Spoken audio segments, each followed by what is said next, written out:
Afande James Kabarebe yaje kugira icyo atangaza nyuma y'igihe kitari gito y'u Rwanda rushinjwa kohereza ingabo zarwo mu mashyamba yo mu burasirazuba bwa Kongo kurwanana n'umutwe w'inyeshyamba wa FCM 23 ndetse na twirwaneho. Reka twumve icyo yaje kugenda bitangarizaho itangazamakuru mu kiganiro kirambuye yaje kuba yagenda n'ubundi agaruka kuri ibi bintu bikomeje kugenda bishinjwa u Rwanda n'ubundi muri rusange. Ikaze banyakubahwa mwese, dushimishijwe nuko duhuriye hano kugira ngo tuganire ikibazo cy'umutekano muke uri mu karere kacu. Iki kibazo ntabwo ari ikibazo gitangiye vuba, ni ikibazo kimaze igihe. Ubu ni inshuro ya gatanu iki kibazo kigaragaza mu buryo bw'intambara. Murumva rero ko atari ikibazo gitangiye uyu munsi, si nabwo bwa mbere tukiganira hano, n'ibindi bihe twigeze kukiganira n'inteko. Bwa mbere niba twibukiranya neza, intambara y'96 u Rwanda rujya muri Zaire icyo gihe gucyura impunzi. Icyateye ibyo bibazo n'ubu kiri mu bitera ibibazo dufite uyu munsi. Icyateye intambara y'98 yazanyemo ibihugu byinshi byo mu karere, u Rwanda rukisanga muri ibyo bibazo. Ni ikibazo kimwe nacyo kidatandukanye n'igitera ibibazo by'uyu munsi. Intambara z'umutwe witwaga CNDP zatangiye muri 2006 kugeza 2009. Ni intambara zifitanye isano zatewe n'ibyitera ibibazo by'umutekano mucyo dufite uyu munsi. Intambara za M23 za 2012 kugera muri 2013 ni intambara zatewe n'ibibazo n'uyu munsi bihari. Iki kibazo ubwite tuvuga uyu munsi ni ikibazo cyatangiye 2021 kikaba kigejeje iki gihe 2025. Ubwo rero ni inshuro ya gatanu rero hari cycle y'ibibazo biteye gutyo, kandi byose bishingiye ku mizi ibitera imwe, nta tandukaniro. Icyo umuntu yakwibaza ni impamvu ikibazo kivuka mu myaka 30 kikaba inshuro 5 ntikibonerwa umuti, ntikibonerwa igisubizo, ahubwo kigacumbikishwa kigakomeza kivuka kandi gishingiye ku bibazo bimwe. Aho niho nicyo kibazo cya mbere umuntu yagombye kwibaza. Ariko hari abatera ibibazo, hari ababa banakwiye kubikemura, hari n'abibazo bireba. Ari icyo gihugu ibyo bibazo biturukamo, ariyo yabanje kuba Zaire, nyuma ikaba Democratic Republic of Congo. Buri gihe ibyo bibazo mu burasirazuba bwaho niho ibibazo bituruka. Icyo gihugu nicyo gihora kiri nyirabayazana. Akarere turimo ni akarere ka East Africa, ni akarere ka SADC. Ibyo bihugu usanga byose bihuriye mu kibazo, ariko turi na part ya international community.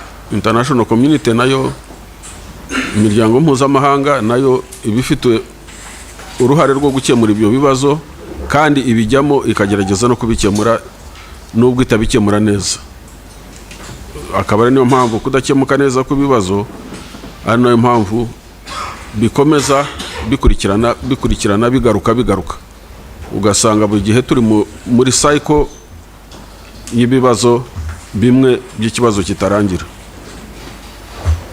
Ubundi imizi cyangwa se root causes, imizi y'iki kibazo ishingiye ku bintu nka bitatu.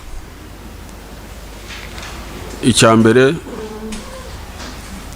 hari amateka y'ubukoroni. Ubukoroni bwakase imipaka y'ibihugu butitaye ku batuye ibyo bihugu, ibice binini by'abanyarwanda bivuga ururimi rw'ikinyarwanda rufite umuco w'ikinyarwanda barukatira baruha ibindi bihugu. Igice kimwe kijya Bugande, igice kindi kijya muri Zaire cyangwa se muri Congo.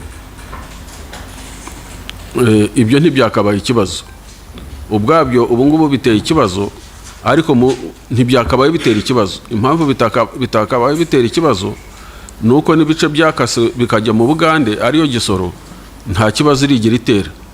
Abanyagisoro ni Abagande bavuga ikinyarwanda, bafite umuco wa kinyarwanda, bagenderana n'u Rwanda, bashyingirana no mu Rwanda, nta kibazo bibateye, nta kibazo giteye. Ni ukuvuga ko icyo kibazo mu gihe Ubugande ubwo bufite abanyarwanda kandi bukaba nta kibazo biteye,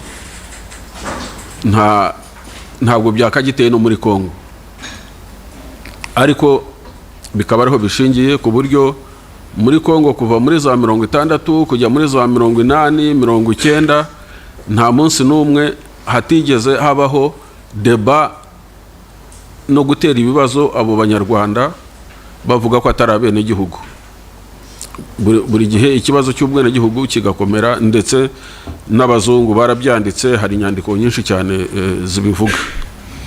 Mu nama y'abakuru b'ibihugu iherutse muri Dar es Salaam, President Museveni we yarabyivugiye ati ntawe utazi ko ibice byose by'u Rwanda bambuwe n'ubukoroni, ati n'iwanjye birahari. Gisoro yaje mu 1910, ati n'ibice bya Congo bya Rutshuru na Masisi byambuwe u Rwanda, ati nta muntu utabizi. Icyo ntabwo cyakabaye ikibazo. Ikibazo kiba kubera iki abantu bahora ku nkeke bikavamo ikibazo cy'umutekano mukeya. Ibyo ngibyo bituruka ku kindi kibazo cy'umuntu yavuga cy'ubuyobozi. Hari ikibazo cy'imipaka, ariko hari n'ikibazo cy'ubuyobozi bw'igihugu cya Zaire yaje kuva mu Congo. Igihugu cya governance cy'ubuyobozi ni ikibazo gikomeye cyane, ku buryo nacyo kiri mu bituma haba umuzi ukomeye cyane w'iki kibazo cy'umutekano muke mu burasirazuba bwa Congo. Congo kuva yaba independence, yagira independence, kuva Lumumba agiyeho akaba prime minister, nyuma y'iminsi 16 gusa, nyuma y'iminsi 16 gusa Congo yatangiye kugira ibibazo. Icyo gihe uwitwa Moise Chombe yafashe Katanga, arayikata, ashyiraho bank notes. Uwitwa Albert Karongi yakase Kasai, ayigira independent, ayigira igihugu. Uwitwa Mbumba akata Kisangani. Icyo gihe Congo icyo yakoze, yiyambaje amahanga, yiyambaza amasenarizi, bazana abamasenarizi bitwa Bashikaramu, Robert Shikaramu araza, abamasenarizi baraza batangira kurwanya abo bose bari bigumuye. Murumva rero iyo tuvuga uyu munsi Congo tukavuga intambara zirimo amasenarizi ntabwo muri Congo ari uyu munsi. No muri icyo gihe za 60 bari bahari, baraje bararwanye muri Katanga, bararwanye mu burasirazuba bwa Congo abo Bashikaramu, ndetse banahunga bahungiye mu Rwanda, ni Kayibanda wabahaye inzira. Ubwo murumva ko ibibazo bifite imizi miremire. Kuva icyo gihe rero mu burasirazuba bwa Congo ntabwo higeze hagira umutekano. Kuva izo ntambara zose zabayeho, harimo iza Laurent Desire Kabila muri za 60, harimo iza Che Guevara muri za 60. Icyo gihe uburengerazuba bwa Congo bwagize imitwe yitwaje intwaro yitwa Mayimayi zikagenda zihindura isura, zihindura ibyo zirwanira bitewe n'ibihe n'ubuyobozi buhari. Ariko fenomenoni ya Mayimayi ntabwo yigeze iva muri ibyo bihugu, muri icyo gihugu yashinzemo imizi. N'uyu munsi turavuga ko harimo imitwe igeze muri 250 yitwaje intwaro. Iyo mitwe iyo tuyivuga uyu munsi, hari igihe dutekereza ko iyo mitwe ibayeho uyu munsi, no iyi mitwe ibayeho kumara imyaka hafi 60, ariko ikagenda yiyongera cyangwa igabanuka bitewe n'ibihe, cyangwa ikagenda ihindura ibyirwanira. So rero ikibazo cy'imiyoborere cyangwa cya governance muri Kongo ni ikibazo nacyo gifite uruhare runini cyane mu bihabera, mu kibazo cy'umutekano mukeya gihari. Ikindi kibazo cya gatatu ni uruhare rwa international community international. International community nayo ifite uruhare runini cyane muri ibi bibazo byose bibera muri Kongo. Icyambere muri iryo kwatwa ry'imipaka, ni international community niyo yicaye Berlin 1884 ikata imipaka uko yishakiye, igabanya abantu.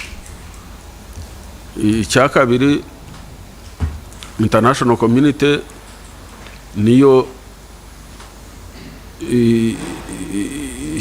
igena ayo mategeko mpuzamahanga n'iki byose, ariko international community yagiye, UN yagiye muri Kongo kuva 1960 n'ubu ikiriyo, igabanuka ikiyongera bitewe n'ibihe, ariko imiryango mpuzamahanga yakomeje ibayo. Ikindi cya kane gisembura cyangwa cyasembuye iki kibazo cyo mu burasirazuba bwa Kongo ni ikibazo cy'impunzi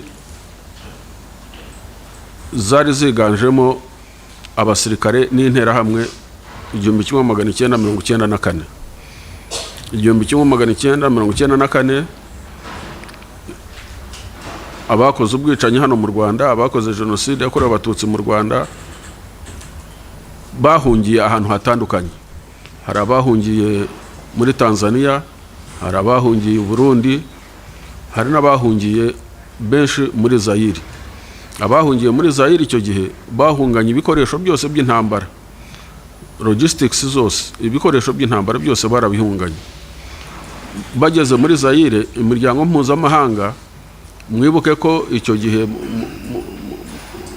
jenoside iba, Ubufaransa bwari mu Rwanda, ni nabwo bwageragezaga gufasha cyane abakoraga jenoside mu cyari cyariswe zone turquoise. Buriya zone turquoise icyo yari ishinzwe, ije gutabara XFR n'interahamwe, baje kubafasha kugira ngo babafashe babariorganize, bongere bafate umujyi wa Kigali warimo FPR.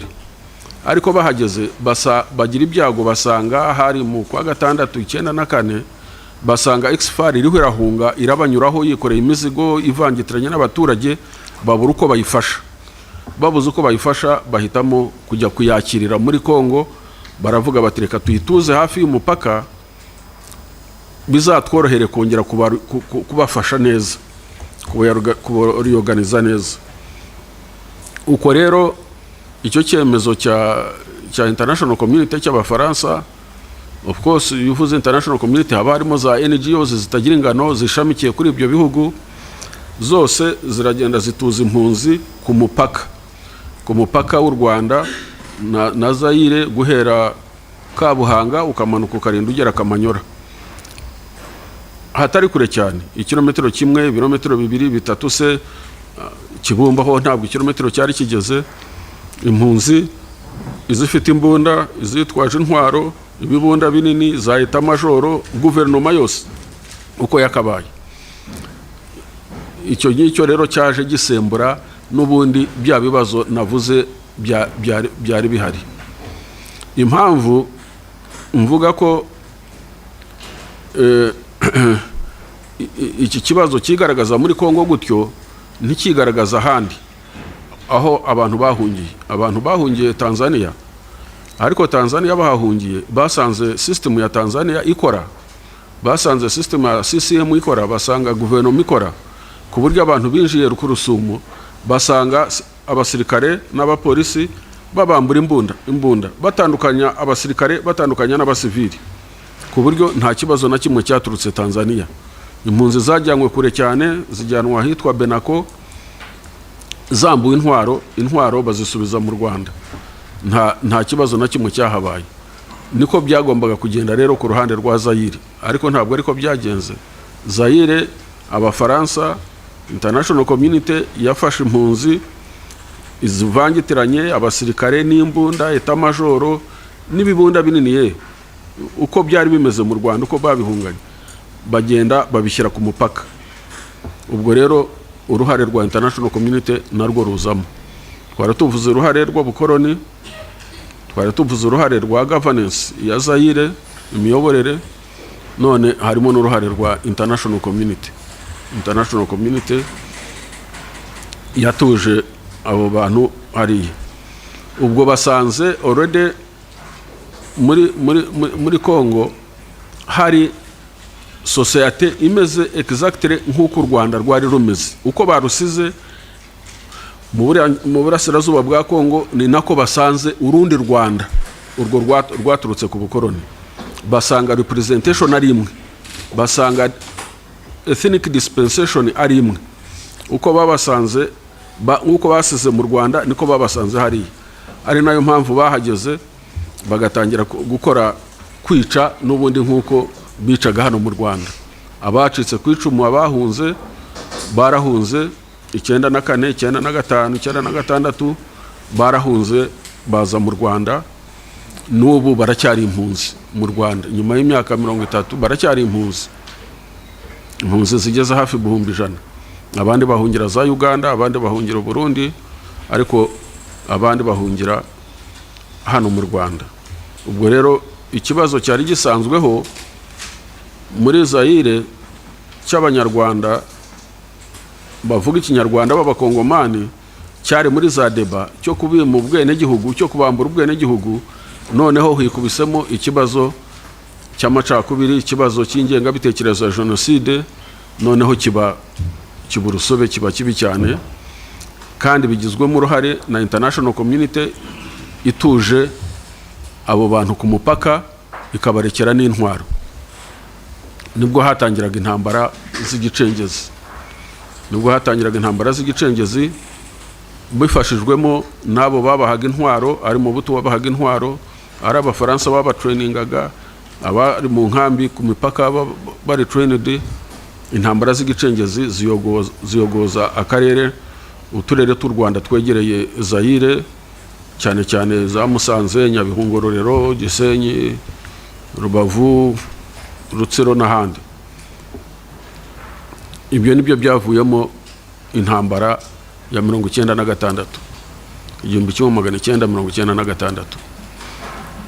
Ibi byose turabivuga kubera ko bifitanye isano n'umutekano muke uhari uyu munsi, kuko imizi y'ibibazo ni imwe. Abo bantu bambutse bageze muri Zaire 94, icyo batwaye ingengabitekerezo. Rwa rwango rwari rusanzweho rwo muri Congo ruvangura abavuga Ikinyarwanda, noneho hisutsemo ingengabitekerezo ya jenoside ivuye mu Rwanda. Ariko iyo ngengabitekerezo nayo ntabwo ari ukuvuga ngo yari ivuye mu Rwanda gusa, ahubwo yari yaratangiye guhemberwa na Habyarimana afatanyije na Mobutu igihe cyitwaga Magreve, sinzi uko bakita mu Gifaransa, ariko harimo ibintu bya agricole n'ibindi. Harimo ibintu bya agricole ngo ni ishyirahamwe ry'ubuhinzi gutyo, ariko ryari ryibanze cyane muri Rucuru. Ibyo ni ingamba Habyarimana yashyiragaho zo gutoteza abantu. Ubwo yari yarashyize icyo cya Magreve mu by'ukuri yari ingengabitekerezo ya jenoside. Ariko noneho 94 abahungiyeyo bagenda bajyanye ikomeye cyane, noneho birushaho kuba bibi. Intambara rero ya mbere navuze ya 1996 yabaye y'u Rwanda kujya gucyura impunzi, gutandukanya impunzi hamwe n'abitwaje intwaro, aba exfar n'interahamwe. Nyuma y'uko u Rwanda rusabye imiryango mpuzamahanga kenshi cyane, ndibuka neza ibyo biganiro byabayeho, umuryango mpuzamahanga ikatubeshya ikadushuka, bakatubwira ko bagiye gushyiraho amakoridoro ngo muri za Goma kugera za Mugunga, ngo ayo makoridoro bakazahamagarira impunzi gutaha, ariko urebye ari nk'ibyo kudukinga mu maso, kubera ko icyo gihe abari barambutse imbunda, abari baratangiye kwinjira mu Rwanda bakora intambara z'igicengezi, ikirwa cya Iwawa baragifashe, barinjiza za batayo zitwaga za Kagoma, ahitwa za Gafunzo muri Nyamasheke barahafasha abitwa abakoroneri Rwabukwisi. Biba ngombwa rero ko u Rwanda rujyayo, ubwo kujyayo ku Rwanda muri 1996 byatewe n'iyo ntambara y'igicengezi. Abari bitwaje intwaro, abahabwaga intwaro, abahabwaga ibintu byose bavaga muri Zaire baza mu Rwanda gukora intambara y'igicengezi.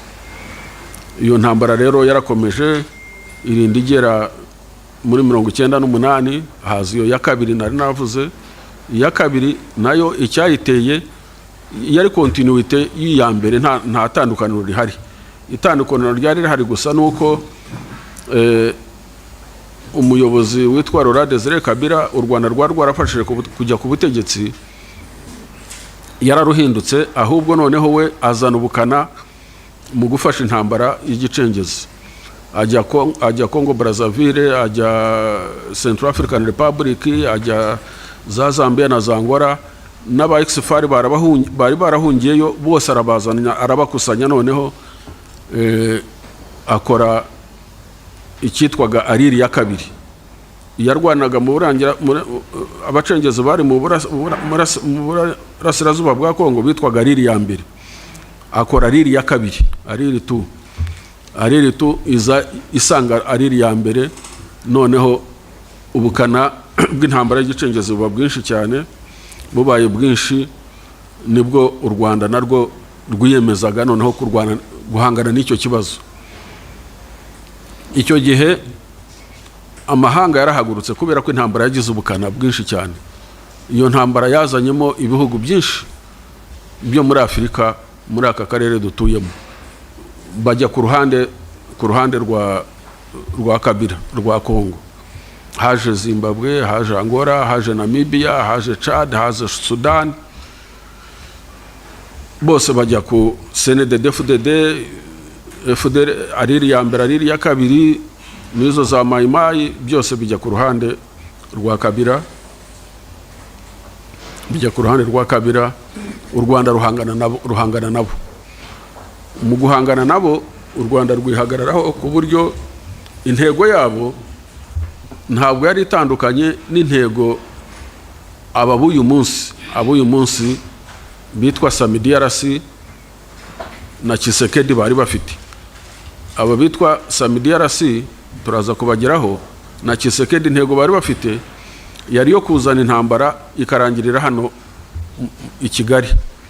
Ariko icyo gihe 1998 intego z'iyo koalisiyo yose navuze yarimo ibyo bihugu byose, intego yayo kwari ukuvuga ngo intambara barayisubizaho yatangiriye, ubwo ngo ni mu Rwanda, bagomba kwirangiriza mu Rwanda. So murabona ko byose bigenda bisa, ni imyaka gusa, ariko ikibazo ni kimwe, ntabwo gihinduka. Icyo gihe rero iyo ntambara yaje kurangira ari uko habaye amasezerano ya Rusaka 1999. Imiryango mpuzamahanga itegeka ko haba deployed umutwe w'ingabo z'umuryango w'abibumbye witwa MONUC iba deployed, izanwa muri Kongo mu kwezi kwa 10 1999. Ubwo hategekwa ko ingabo z'amahanga zarwanaga muri Kongo zirimo n'iz'u Rwanda zose zivamo. Icyo gihe Zimbabwe yavuyemo, Angola yavuyemo, Namibia yavuyeyo, Chad ivayo, Uganda ivayo, u Rwanda ruvayo, icyasigayeyo kidahinduka ni FDLR. Ariri 1 ariri 2 arizo zaje guhinduka FDLR.